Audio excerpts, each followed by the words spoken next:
Hello and good evening. Welcome to the Members Surgery Live on behalf of the North East region. My name is Scott Haslam, President of the Leeds No. 1 Amalgamated Branch of the Communication Workers Union. This is our final episode in the pilot first season. And what have you thought of the surgeries? How would you like them to evolve into the next season? I've got some ideas and I'm in discussions with some of the national people. But in tonight's session, we are joined by Mick Kavannagh, and we are also joined by Bobby Weatherall, and who are both national and postal executive members. And tonight, boys and girls, we are going to be talking about customer service points, the changes, the Royal Properties and Facility Solution Cleaners, culture, and some other delivery topic this evening. So, hi guys, thanks for joining us. Would you like to introduce yourselves? Yeah, I'm Mick Kavannagh. I'm Vice Chair of the Postal Executive. Sorry it's gone on to 5:30, but we were an executive all day today, so quite clearly, thanks, it's been a long day for us and we're more than happy to be on tonight. I've been Vice Chair since 2012. I was a divisional rep for the Midlands for many years. I've worked for Royal Mail since 1972, so I'm quite an age where we are, and I've seen a lot of changes that have gone on over that period. Looking forward to tonight to go through any of the topics that Scott has just said, and hopefully we have a fruitful along however it takes. Thanks very much. Bobby? Okay, thanks for that, Scott. My name is Bobby Weatherall. I'm on the National Executive and Postal Executive, and I was on it in 2010, 2011, and then back on 2013 to date. My background, through various over the past 30 years. I'm in Royal Mail 43 years, but the past 30 odd years, I've been a representative in various roles in the branch. Branch Secretary, Branch Chair, Assistant Secretary, Transport Secretary, Area Distribution Representative. But I've dealt with many areas, within Royal Mail functions, over the years. And I'm delighted to be invited onto here tonight to discuss the things, that is important to you. And at this moment in time, I work to the outdoor department along with Mick Kavannagh and to Mark Balch. So more than happy to speak to you and answer any questions that I can.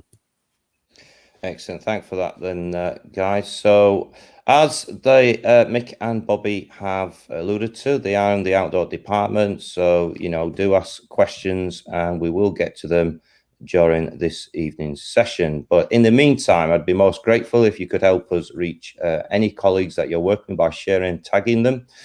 And if you haven't done so, consider liking the CW Leeds Facebook page, as well as the Northeast regional page, as well as subscribing to the YouTube channel too. So let's get this session into flow.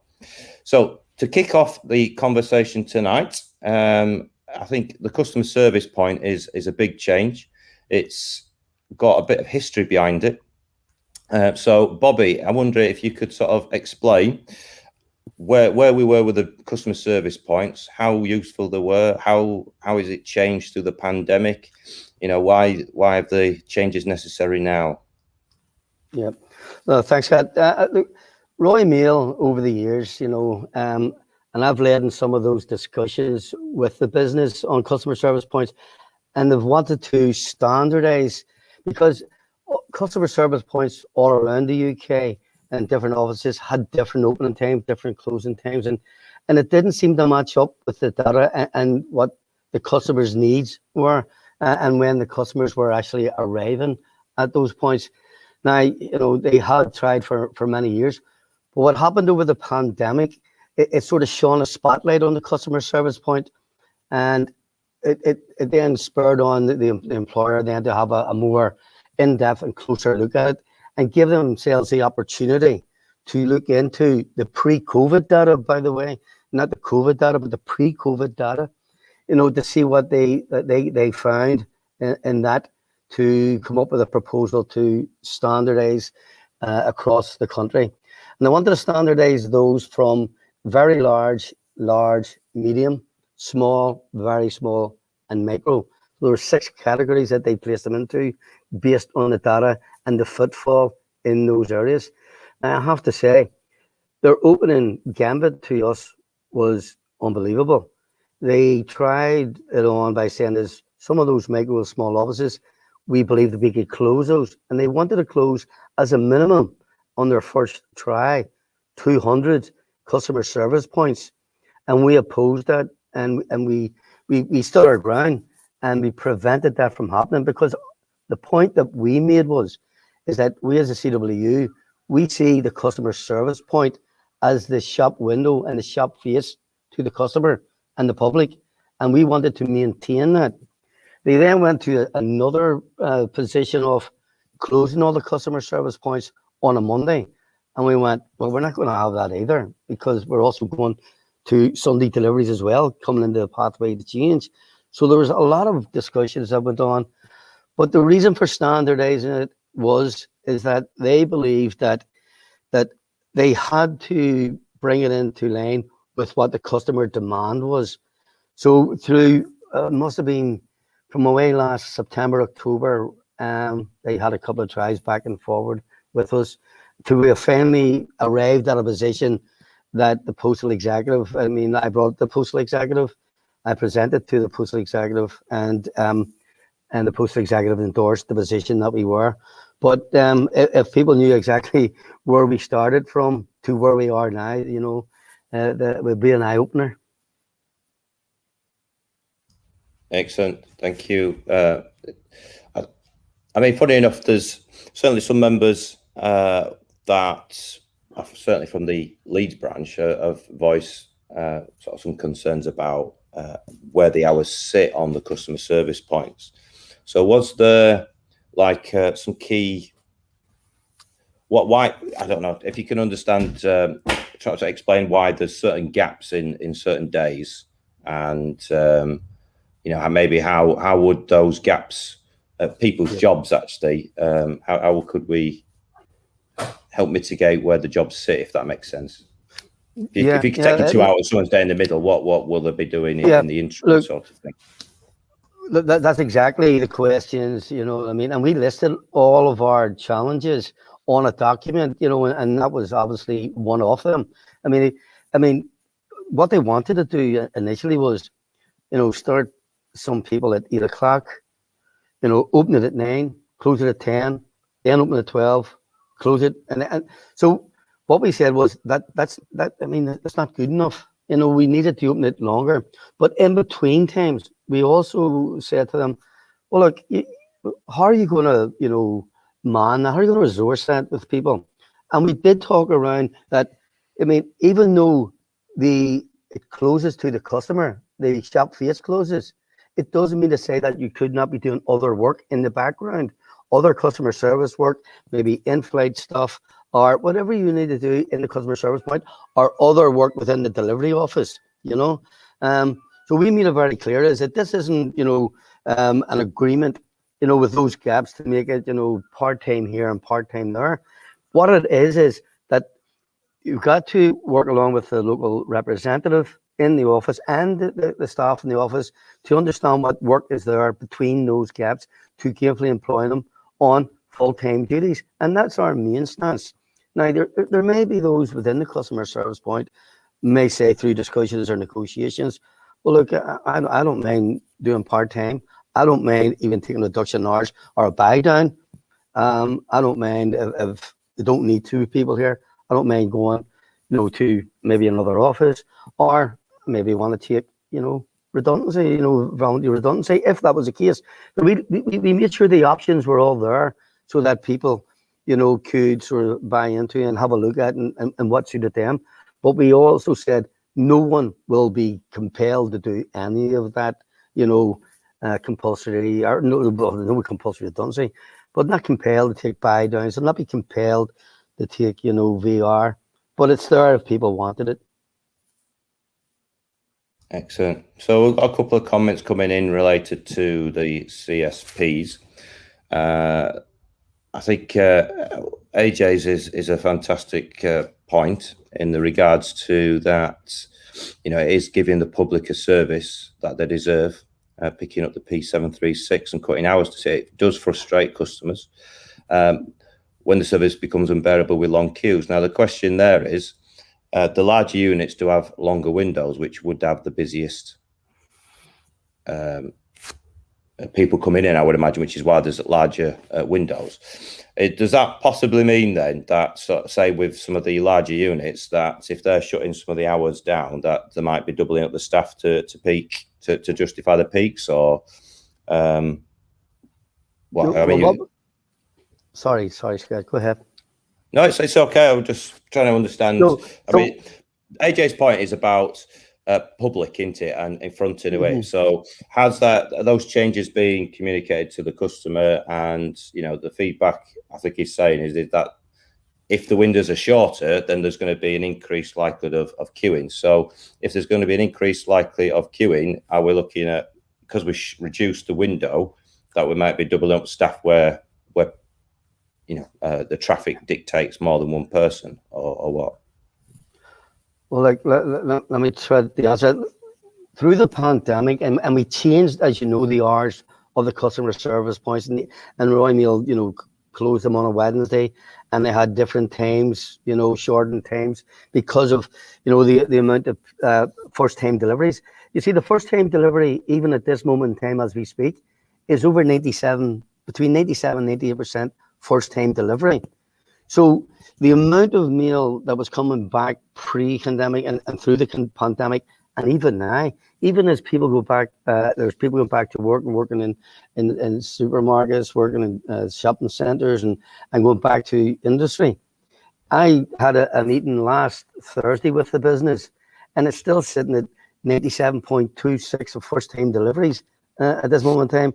And it's something like a statistic like that, obviously we just can't ignore.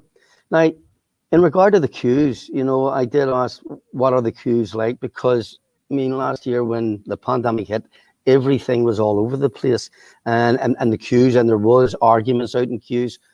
I mean, the information and the discussion I had last Thursday with the business, that is all settled down, and that doesn't seem to be happening. But if it is happening, then in any area, wherever that is, please let me know.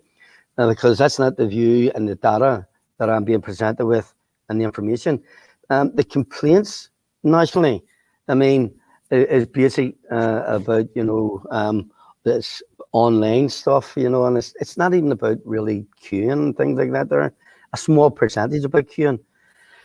There was hours actually put in the very large offices and the large office to increase because what we find with the data, the highest percentage of customers coming to the customer service point is on a Thursday and a Thursday evening and on a Saturday.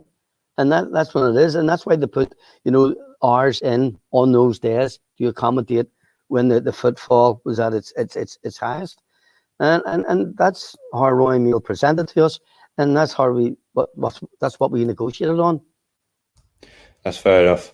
I mean, it's a fair point what AJ's saying, but I also know, as on one of the previous sessions that we did, we were talking about home working and a lot of the admin. I mean, quite a lot of the economy is actually working from home, and businesses, to quote Andy Hopping, are being clocking. So, you know, if we're in this position, aren't we, where we've got a lot of admin people working at home, and other industries have people working at home, they're more likely to be home when their deliveries come, which means that improves the first rate, which is exactly what you've just been saying.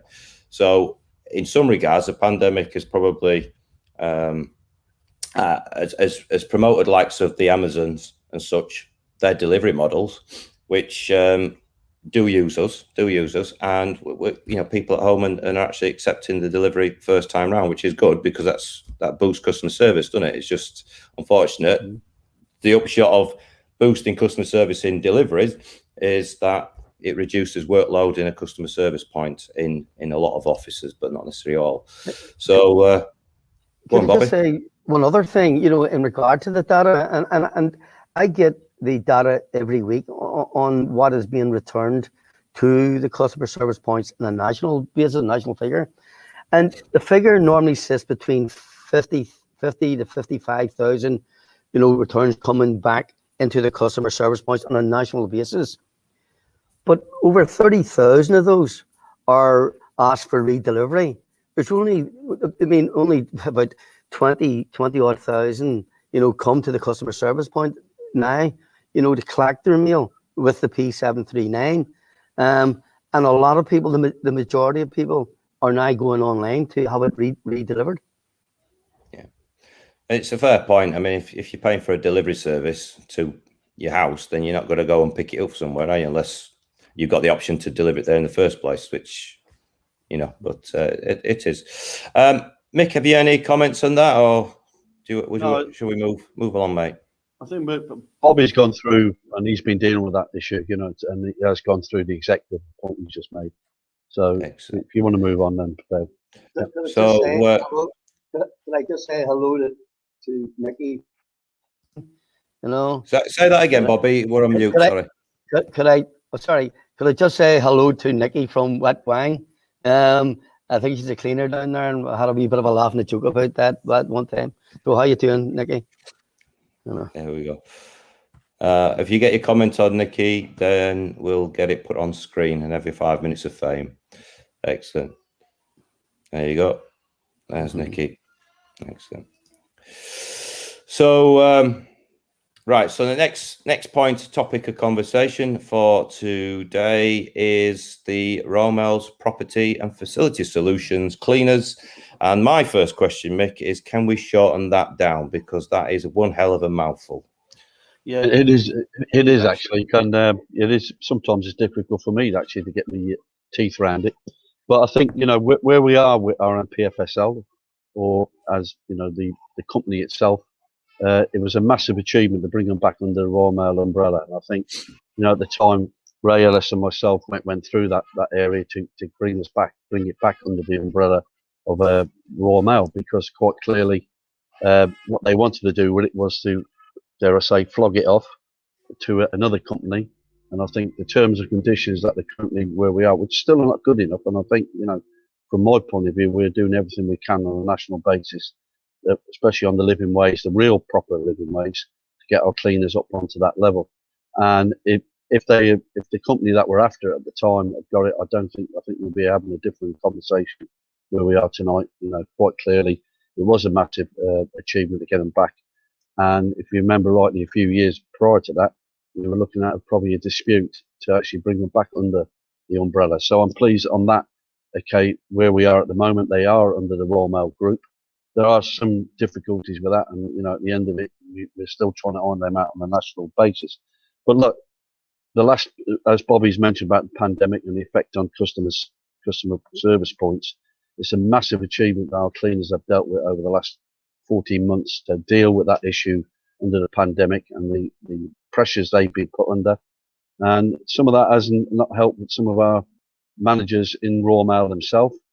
We have got some good news that we are now looking at a new delivery spec that will come into play, because the pandemic has quite rightly shown the issue where we are with lack of cleaning in delivery offices and in some mail centres up and down the country.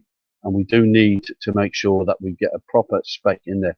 I think the issue for us is how we get there, and it's about spending money for them to make sure that they do put the proper cleaning facilities into a lot of the delivery offices up and down the country. I deal with the delivery side of it, so I'll just talk delivery at the moment. We're hopefully getting to them talks very shortly. Where we are with RMPFSL on other issues, for example, we're looking at a new industrial relations framework. That's on the go at the moment. I can't really go into it at the moment because quite clearly there are issues at the moment with the engineering side of it. But on the postal side of it, where we are, the cleaning side of it, we have got an agreement that needs to go in front of the executive, and hopefully we can deal with that over the next few weeks. But I do have to say, hands up to the cleaners, what they've had to put up with. It's magnificent what they've had to deal with. I've picked that up during the last 14 months and even the regional representatives, I've picked that up meetings on a weekly basis, and some of the things they've had to do, I'll hold my hand up to them. Absolutely fantastic. And every time I get an opportunity to say that, I do say that, even I think some of our colleagues on the executive hear it when I do say it, because it's be under no illusion what they've had to do. It is massive. And hopefully when we come out the other side of it, and fingers crossed over the next few months that we do see the back of this pandemic, whether we do or not, we'll have to wait and see. But one of the issues that they're looking at the moment is whether on the 21st, if he does come out of the lockdown, looking at BAU. Now, I've made it clear to them. I think one of the issues they're looking at is to try and get rid of the touch point cleaning, which is an absolute disgrace, because as we know, that's one of the biggest issues that we've had, and the extra time that's had to go into cleaning is the touch point cleaning up and down the country where we are. And I think, for me, where we are at RMPFSL, we've got some issues and we've got to deal with that. I think, like I say, I'm proud of the way our cleaners have dealt with that. And we just need to make sure their terms and conditions are improved over that period. And I think there is an acceptance from the new chief executive that's come in that we do need to look at where we are. And it kind of bounces onto the estate as well to a certain extent, where we're looking at the new estate, DO estate, because that's been in decline. And I think we've had a business that's looked at closing it, but also not looking after the actual estate itself. And where, for example, under the culture side of it, where there is at the moment, I think 6 delivery offices that we're looking at to put extra money into the actual fabrication of the building itself, making it look a lot better. Because at the end of the day, whether you're a postal worker or a cleaner, you really do not want to go into a dossal. Some of the issue areas that we've got and some of these offices up and down the country, they needs to be spent on and upgrading some of them buildings. So where we are overall, and the other point, of course, they've just had the pay rise on PFS, and I'm glad we did do a 3-year deal because it gave them a bigger pay rise, and especially with the issue around, for example, the RPI where we are at the moment. So we'll be getting into them talks this year again for the pay rise, and quite clearly we need to, and there is a commitment in the pay offer we did a couple of years ago to actually bring cleaners up to the real living wage. And Mark and myself are making it absolutely clear to RMPFSL that's where we need to get to. So overall, Scott, for me, the work that the cleaners have done, and it needs to, at the end of the day, not blowing up their own trumpets. They've had to put up with a lot, and I think hopefully our members, whether it be in the post or anywhere else, give them that acclaim as well, because quite clearly a lot of work has been done over that period. So, for me, my thanks to them and what they've done. Excellent. Very glowing account, really, of what the cleaners have done. It's all the unsung heroes during the pandemic, I believe, for sure, along with the engineers what kept the machines and the vehicles going, to be fair. So, yeah, that's a fantastic sort of analogy. And to be fair, you said to me earlier today that you're up in Leeds on this real estate tomorrow, as it happens. Is that about? Yeah, that's correct. Well, what we've done is they've gone out and done a survey, which we did with the divisional reps, and they're going to give us the findings on myself and a couple of divisional representatives that are meeting on Friday to go through what they're looking at. And what we've got to do is make sure we hold them to account, because quite clearly, as I said, that chief executive has been the new, is it Thompson? I can't remember his name. It's gone round to a lot of the estate and seen it, because it's been starved of finance. Quite clearly that finance has been starved from a lot of the delivery officers up and down the country, and I think he's seen that. And I think also the issue is whether the estate, and especially with the change from the letter side of it to more parcels, is where the room, in a lot of these offices, there's not a lot of room. And we do need to make sure that we try and, even in new delivery offices, that there's proper room for people our members to be able to work in when they're there. Excellent. So, other than what AJ, and I think you covered it off in your opening gambit on the cleaners, were about the territorial reps. And I think when he means being dealt with, I mean advertised. But as you've alluded to, there's an IR framework review going off, and we're close to rolling that out from what you were saying. So it's just keep posted. Just watch this space. Just watch this space. Exactly. Yeah, so excellent. So thanks for that, Mick. So the next topic for conversation tonight is road traffic accident procedure. So Bobby, road traffic accident procedure isn't necessarily a completely change of the agreement per se, but certainly there's been some, I think, people in deliveries where they have this banged on about putting the handbrake on and turning the wheel, and then you end up with a drive away. They're linking that to a road traffic accident and then going straight to conduct on it, and that's been sort of a key point. And I suppose against one of the topics we're going to talk about later in terms of culture, that's again about addressing the culture and the approach of culture towards the RTA procedure. But would you want to expand on the RTA procedure and any other areas that we're sort of looking at? Yeah, Scott, as a couple of years ago, like, I think with 2017, 2018, maybe, we've seen a sort of a rise in rollaway vehicles. And Roy Mill took a position on rollaway vehicles because of the potential of harm and damage that could do, and that potential. They took a hard stance on it, and they started dismissing very senior people, by the way. There wasn't somebody that was just in 6 months and had a rollaway. I mean, these people, some of these people were 30 years in the job. I dealt with a case on the, I have to say, I'm glad to say that we won the rollaway case, because this is another thing that changed a lot on agreements. When I was doing that NAP, and it sort of rolls into the NAP stuff, but in that, the guy, the person that chaired that was a barrister, and he was quite confused about the last agreement of the RTA procedure that was agreed in 2012, and he was asking me, well, could you tell me exactly where the conduct actually does sit in the road traffic accident procedure? And I have to be honest, I mean, neither I nor others on the panel could actually answer that question. So we've had major arguments with the business because of their stance on the rollaways. Now, saying that, look, it's a very serious matter. A lot of damage has been done by rollaways, and people have been injured. So it's a really serious matter. So we should not take that lightly. But what it spurred us on to do was reach an agreement to find exactly where discipline should sit. And what I always say to people, where there are a rollaway or where there's anything in regard to road traffic accident procedure and even conduct, you want to be saying is, well, what are the mitigating factors within it? That's the first thing. But there's other factors, I'm trying to find the term that, that was used to be by a solicitor one time, like, the aggravating factor.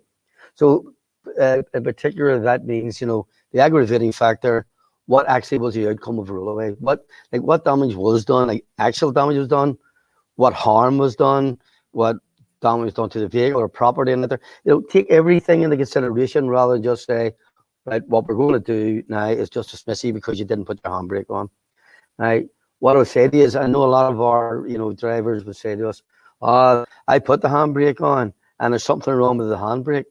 I mean, we've now done a full assessment of handbrakes and the rollaways and the workshop has taken them in and looked at them.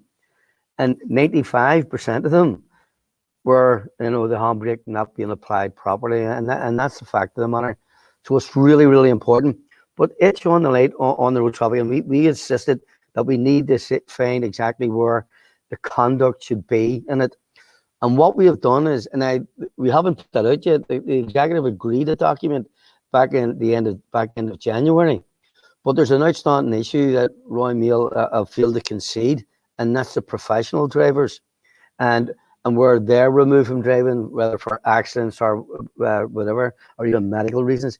Because, when you go from an LGV driver and that type of wage to come off any sort of driving and go inside somewhere to work on a platform in a bull ring or in a processing centre, you're going to drop a massive amount, maybe a couple of £100 a week or a month, a week, sorry. So we wanted to see the gradual, sort of down, sort of grading over a period of time in that wage to get them position, where they adapt to that new wage. So that's an outstanding thing at the moment.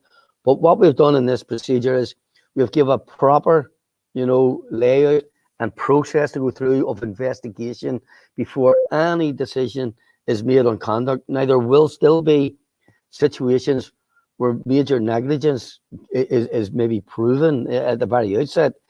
And one, you can be removed from driving, and two, conduct could well come in at some stage before, the thorough investigation, but there will still be a thorough investigation.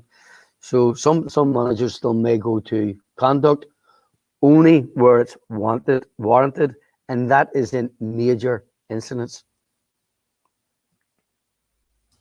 Excellent.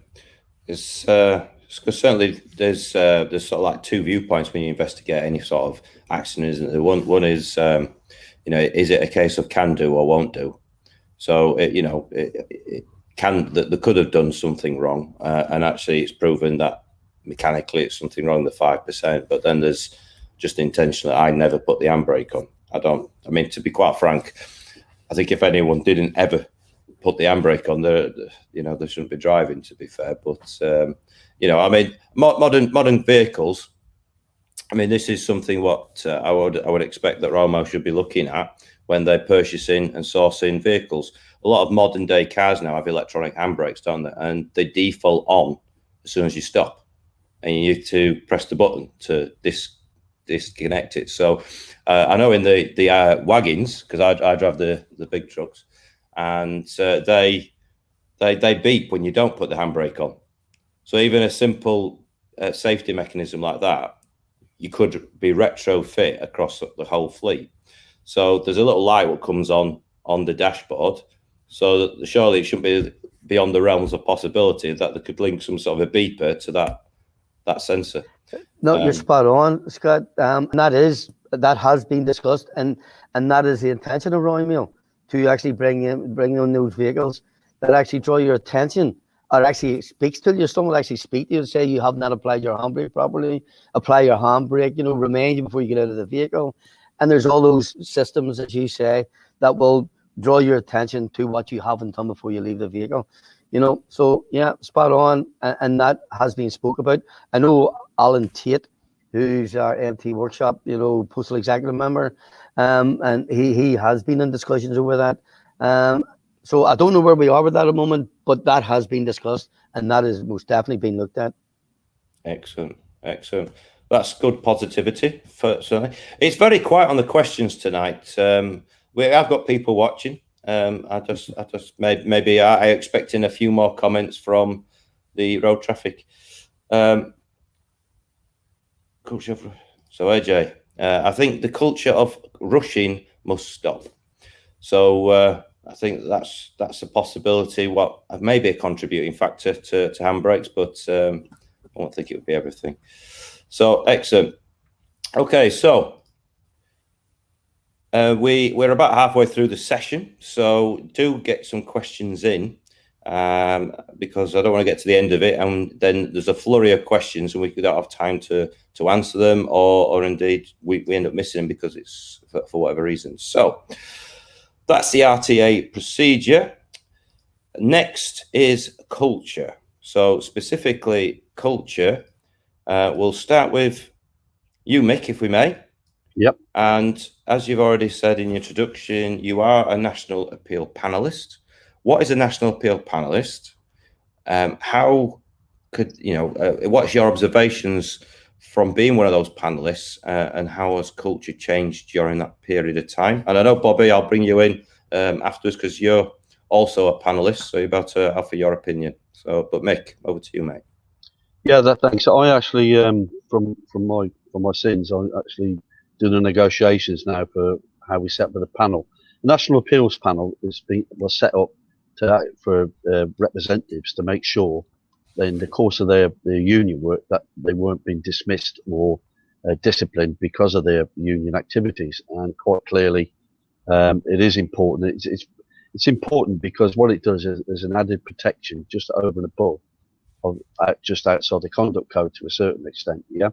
So a national appeals panel is made up of, for example, there's a chairperson who is independent, normally a barrister. There's someone from Royal Mail. At the moment, it's an appeals manager, ECR, what they call themselves, and a national executive member from the CWU. Now, I've been doing it since around 2008, 2009. Bobby has now been brought onto the panel because quite clearly we need to share that around. And it's not just Bobby, but there's from your own area, the North East, Steve Halliwell sits on it as well and does a lot of representing. So does Bobby. And Bobby, over the period of time since he's been executive, has done a cracking job on representing our representatives. So I say as a double barrel there, to be honest. But and same with Steve Halliwell, and also we've got Darren Glabocki, another PEC member who's dealt with a few of them as well. So that gives you an insight what it's about. It is important because what it, like I say, it is an added protection to our representatives. Over the years, during that period when the amount of disputes we had and the industrial relations, it has been helpful because we've returned quite a lot of our representatives back to work that have been dismissed, in my view, over issues, for example, during the disputes that we had. And quite clearly, we have, from my aspect of looking at it, we have a 99% return back and protection to our members over that period. And to the panel, the representatives have done a cracking job over that period of time, representing representatives who have been disciplined for some of them issues, which quite clearly, if we hadn't not had an NAP, then in my view, a lot of them would have been dismissed. And you know, quite clearly, that system that we've currently got is important. We're in the middle of a review of it. We had an actual fact, the meeting yesterday on where we are, trying to move it forward, trying to use the words in the agreement need changing to bring it up into where we are now, because the last time we did it was 2012, so we're now 2021, and some of the wording is a little bit sketchy. So what we've done now is we've reworded it. There's certain aspects from the conferences where motions have been brought in. We've now trying to put them back into the actual agreement itself, and we've achieved quite a few of them. There's some guidelines that we're currently doing at the moment. But look, on the culture side of it, where we are, over that period of time, over the years, my view is management have deliberately targeted representatives. And from my aspect, where we are, and sitting on that panel for that many years, you can see some of the issues that managers have tried to, for example, if a manager doesn't like a representative on making agreements, or he's there, they see him as blocking it, and they use the conduct code against that individual. And for example, we've done, like I say, we've dealt with a few in the Leeds. I've gone back, your ex-branch secretary at the period of time, and a few other areas in the Leeds area. We've done quite a few in the North East, and we've returned quite a few of our representatives.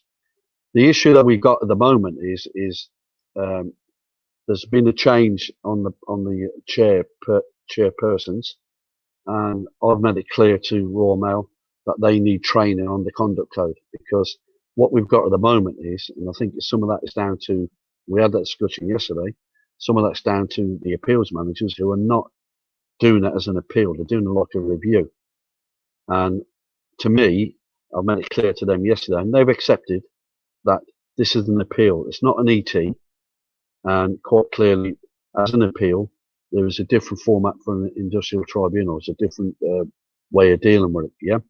So where we're at the moment is they've accepted that, but we're looking to because of the pandemic, and when they brought these chair people in, the new ones, there was no proper training given to them. So, like I say, they try and run it as an employment tribunal, which it's not. It is an appeal. What concerns me, some of the appeals managers are running that way as well, which is totally outside the conduct code agreement that we've currently got. So we're trying to bring that back into line. The pandemic struck, so they've not had that training. We're now looking to look at them to get them in, and the panelists and the representatives together, hopefully with the pandemic eventually when we come out of not lockdown, but where we are currently at the moment, then we're going to set that up. They do need training because there has been a few issues. I know, for example, Bobby, Steve, Halliwell have had a few issues with some of the decisions and the way I've had some as well, actually. So the way these chairpersons are dealing with the actual NAPs themselves. From where we're at the moment, the culture effect we'll see over the next few months. And last year there was a higher amount of NAPs. Up to the moment, where we're at the moment, it's not too bad. So maybe the culture, what Terry has been saying, and with the trust and all the stuff that's come around it, maybe is starting to take effect. I'm not sure 100% because, like I say, I've done many years in this business, and I've been through too many IR reviews, and it seemed to go back where we are. I'm hoping this time, fingers crossed, and where we're going, that we actually see that change that's going to take place in the workplace, not just for our representatives, but also for our members who have to work in some of these areas. And it does need changing. Where, for example, the DOM, I'll just talk deliveries at the moment, where some of these delivery managers are actually going over and above. But that's where we are at the moment. Hopefully that gives an insight where we are. We'll take it from there, Scott. Okay, hope that's helpful. Very, very helpful, because it is quite important that members know that they can go to the local reps, knowing that if they challenge for whatever reason, which is their right to do as a recognised trade union rep, that if they're challenged and the business then wants to challenge them back through the conduct code, we've got safeguard measures in place through the National Appeals Panel to ensure that they're not abused, quite frankly. So that's good, and it's fantastic. I mean, part of the cultural change is about joint training as well. So where you're talking about training up the new chair on this National Appeals Panel, it's exactly what is happening at the front line, where the line manager or your DOM or whatever is going to be having the same joint training, which we'll touch on a little bit later, together, so that everyone's at the same level. And again, so they've got a common understanding of all that. So that is really great to hear. So in terms of these appeals then, Mick,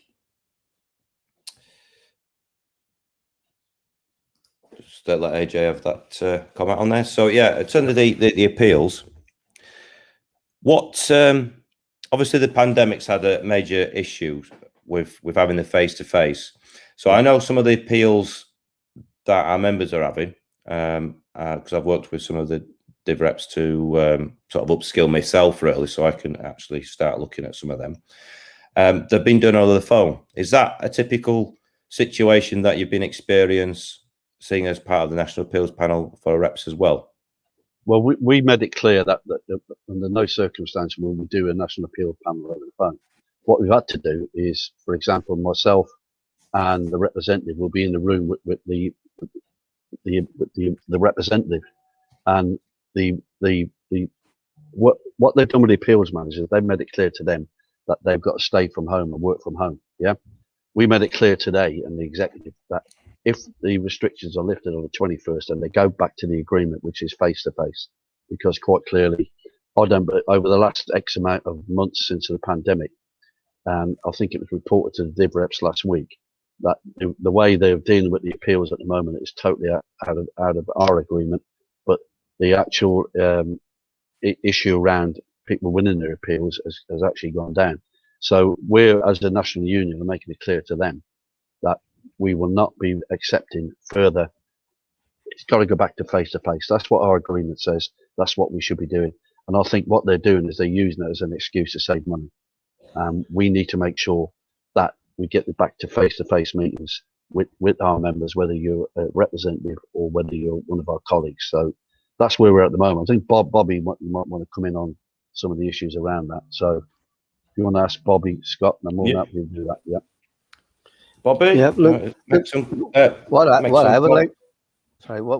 would like to say, I know Meg's set out all the technicalities in and around and the setup of the the National Appeals Panel and how we deal with it, and how, you know, Roy Meals deal with it, and how the chair deals with it, and all those things that we need to get right, and try and get back to back in the room, believe it or not, because that's the best place to have an appeal, so that you can, you know, steer your representative, the appellant, in the right direction as well. You know, working from home, there's a privacy issue, you know, with you're working from home, and that privacy issue is, you know, and I've been pulled up on it by the chair, asking me, she see the TV in the background on, and I normally leave the TV on because it puts a bit of life into your room, and she thought there was someone in, and she didn't want anybody else in my house, you know, and I thought it was a bit of a liberty to even say to me, who's in your house, like, you know, and I'm going, well, nobody. Oh, your TV's on. I went, well, so what? But you see, there's a privacy issue, because there could be parts of your family coming in and out, and whatever, and there is no privacy for that individual, and that's not fair. But what I would say to representatives, as a point of advice, right? I mean, there are representatives, you know, and we all have a working relationship with a manager, and maybe a lot of us do get on well with the manager. But see, when the chips are down and people are under pressure, and representatives are seen as obstacles in the way to a manager's progress, then they start getting, you know, agitated, and then they start getting angry, and then they start disciplining representatives. So what I would say is, do not let your guard down. By all means, have a friendly working relationship, but always, you know, keep looking over your shoulder, because, you know, they don't get this, take this the wrong way. They will come and get you. If someone's coming after them, they'll come after you. You know, so that's my advice to representatives. Just watch your back. Hold your nerve. Hold your nerve. Excellent. Right, thank you for that, you two. So we are coming close to the end. We're just going to cover off another topic, unless we have any additional questions coming in. So what we're going to be talking about next is training. So training as regards in a delivery context, and what we're going to talk about in terms of a delivery context. We've had a couple of sessions, one with Martin Walsh and Darren Glabocki on the weighted items per work hour and what a structural and a tabletop revision is. We've had sessions on parcel routes with Tony Booch and the Sunday deliveries, and all this is about radical changes, really, particularly for the structural aspect on deliveries. So there needs to be some sort of package together to aid our reps in being able to deliver something palatable to our members in terms of uplift of part-time to full-time and some innovative duty structures. So, Bobby, in terms of training, how's that going to manifest? Well, look, as you know, that there's two sort of forms of revision activities out there at the moment. You have the 400 structural revisions that are due to take place, and sort of many of those are underway at the moment, at least at the first 200 anyway. And you have the tabletop, you know, revisions, you know, and things to consider on a tabletop, you know, and that's what it is, actually a tabletop instead of structural revision. But what we were tasked to do, myself and Bob McGuire, and with the support of Darren Glabocki, and Darren's been brilliant, you know, because in negotiations, there's something like, on the structural side of things, there's something like 32 tasks to do within the structural revisions, and 53 documents. And without his help and support, how we were going to fit those in to various aspects of start to finish of that process, you know, we really needed Darren in there. On the tabletop, it wasn't that difficult. So what we have done is we have put a SharePoint on the CW website on the tabletop revisions, and every document, and there's a video from Mark Balch at the very start, and then there is a stepping stone way through on all the documents you need from start to finish within that SharePoint, and you can just click in. It'll tell you what you need to look at, you know, like sort of pre-revision considerations, which is a very good document. It says, do you have, you know, sort of, what do you call it, the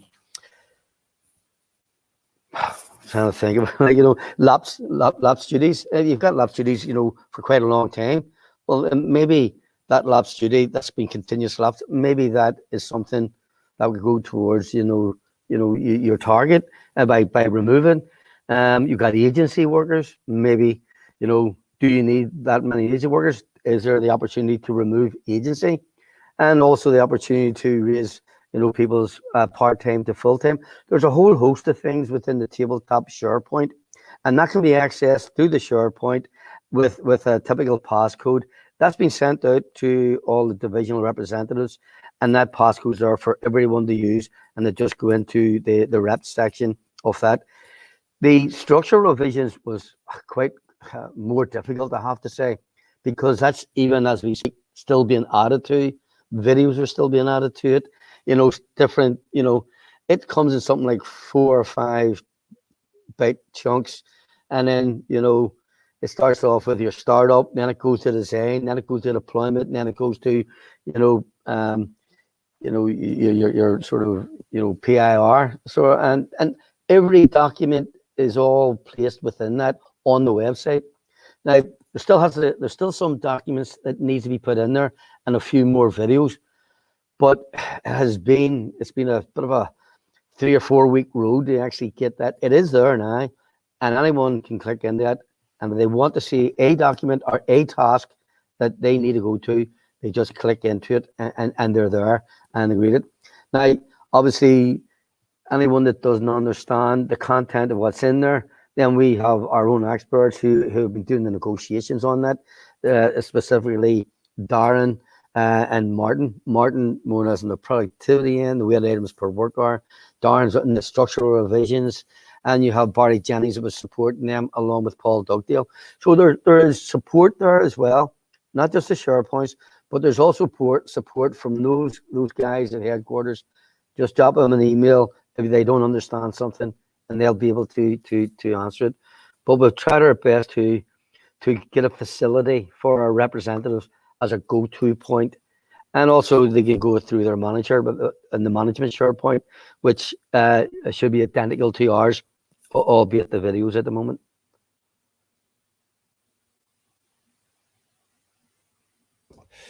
That's great, that, Bobby. So I've put on screen, if people are actually interested about some of the structural and tabletop and what the differences are in a bit more detail, then we can hear it from the horse's mouth. Martin and Darren, if you go to the YouTube channel, CW Leads #1, they're all there, along with the other surgeries in our first season. So in terms of the training, Bobby, what I remember when we were having this conversation earlier about the training and the setup of the SharePoint, and that the key thing about this training were about little bite-sized chunks. So you've referenced that every little thing, every aspect is sort of had its section, and that's very much why, isn't it? It's because, quite frankly, it's a mammoth subject, isn't it? And if you sit and listen to Martin going on about or explaining about the tabletop, it's quite lengthy and quite detailed. So I can imagine if you were a new rep or even an experienced rep, and then suddenly this was put onto you, it would blow a lot of people's minds. So to break it down to these bite-sized chunks has to be beneficial. How will these bite-sized chunks be rolled out? Is it just click the link and self-teach, or is that down to the divisions? Well, look, I mean, any rep, more or less any member that has the code can go in there. You go into the Royal Mail, the CW website, and then you just put in the search, you put even sort of type in tabletop revisions, and up it comes into tabletop. You click in it, and all the documents are there. Now, the members did ask us when we were doing some sort of roadshows about, look, they wanted sort of, Janet and John and Dick and Dora sort of stuff to actually show them. Now, we'd like to make it as Janet and John, Dick and Dora as we can. And we tried it. The tabletop one is one that it should be easy to access. There's an access code. You type it in as a passcode, and they all come up. And whatever document you want, you just go through them as you go through your revision process. So if you get to a point on a process, you go, oh, where am I now? I wonder what that means, especially like on the weighted items per work hour. Within that, there is part of that presentation and part of that document has a calculation on how you arrive at your target, and it's a simple calculation, and I'm no mathematician myself, but I actually found it easy to equate, and it's pretty basic, and that helps to understand your traffic, understand your work hours, then understand the where you are in whatever category you're in, and then you know what you need to achieve to over the next 3 years up to the 196, which is their 100 BSI, and that's a 3-year flight plan. So I'm not sort of really into all of that stuff, but go through it within the department. I picked it up, and it should be easy enough. But I mean, just drop us a line, anyone, and we'll help you through it. Excellent. Thanks very much for that, Bob. I think you've done outstanding work with that and explaining that, because it is a massive topic, and I think anything that we can do to help our reps to deliver for our members has to be a good thing. I mean, training has particularly been a problem, hasn't it, through this pandemic? So again, having this reference log is going to be fantastic. So what I want to cover off briefly, as you sort of alluded to, the pair of you today, is a postal executive meeting, and in that postal executive meeting, there has been an announcement today, hasn't there, about it's on SoundCloud. So I'll put the link on screen, and that's Terry Pullinger giving an update on where we are with the holiday pay. So members, I encourage you all to go to soundcloud.com/thecw/Terry Pullinger update to hear it from him himself. So, AJ's just made a comment, so we'll just bring this in quickly. I think one of the big problems is IT equipment. Royal Mail have a laptop assigned to them. Branches have to also invest in IT, but the problem is Wi-Fi access in DOs. Is that something that you've come across, Mick and Bobby? Yeah, I've come across, because when we do the NAPs, I like to do them in the area where the individual comes from. And what we're finding is that when we go to some delivery offices, they haven't got the Wi-Fi, or the Wi-Fi is not compatible to try and do the actual hearing itself. So there is a problem, AJ, and I think you're spot on. And I think it's something that they need to reinvest in right across the board. And I've made that clear when we're talking, for example, the review of national appeals, and I made it clear to them that we're having to go, for example, to mail centres when we could actually do them in some of the DOs. The problem within, because it's Royal Mail Internet, and to access the internet, you have to have a Royal Mail email address to actually go into it.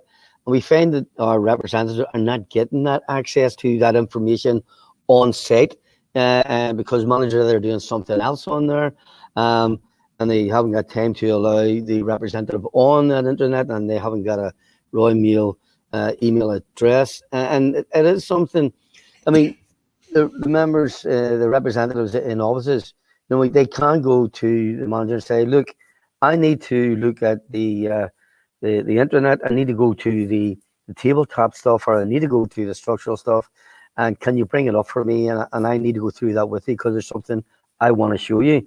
So they should insist to be able to get on to that information in that office. I mean, if I walk in there with just my laptop, I cannot get on Wi-Fi, because there's no Wi-Fi available for sort of personal computers in Royal Mail sites, unless you may go to Union Room and they have something set up. But most Royal Mail sites is internet, and that's a problem for us.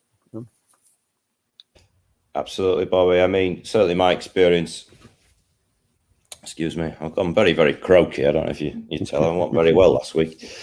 So yeah, my experience with the Wi-Fi particularly is that it's a Royal Mail network. So Royal Mail have to actually allow you onto it. So therefore, there's two ways you can do that. One is you access a Royal Mail computer already connected to the network, and you use a Royal Mail login.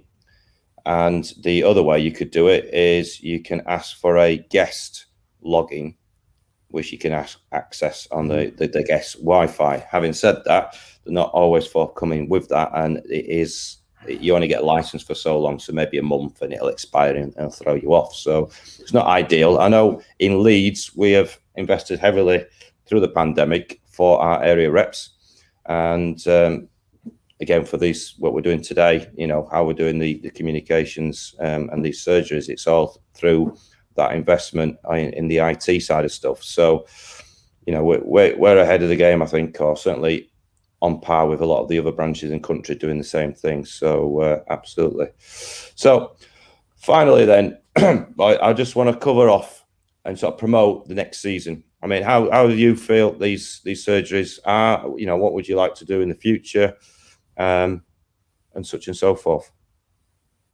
Well, I think they're a great thing. To be able to connect with representatives and connect with members, it has to be a good thing. I mean, if you're negotiating, and you talk about holiday pay and resourcing and apprenticeship and all. I mean, these things, although we cannot communicate that just yet because there's some legal aspects that we're still having to deal with and all of this stuff.